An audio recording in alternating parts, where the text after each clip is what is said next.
Yo, Tiger Dada on the mic.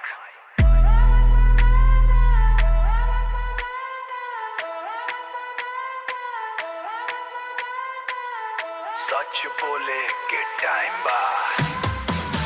नेता मंत्री विधायक खेल रहल खेल, गरीब के जिंदगी बन गइल जेल।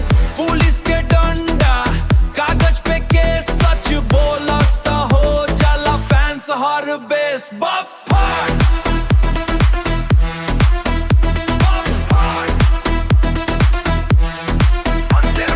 रउआ देख हाल गली गाली में डर बा, न्याय के बात करे वाला आज बेघर बा।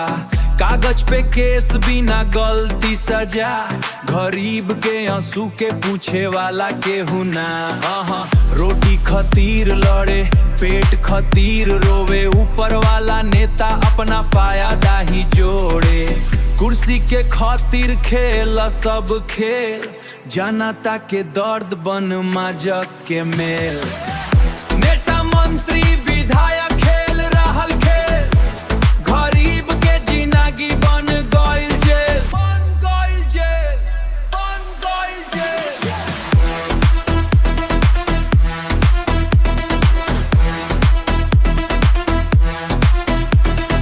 थाना में आवाज दब दिहल जाला, सच बोले वाला डर से चुप हो जाला।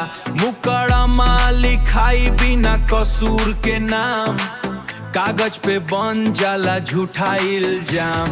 गरीब के खून से राजनीति चमके, बड़ा लोग एसी में सपना देखे दमाके। हमानी के हालत केहू ना समझे, बस वोट के टाइम सब हाथ जोड़े। अब जग जनता आवाज उठावस, हक खातिर खड़ा होके लड़स। डर के दीवार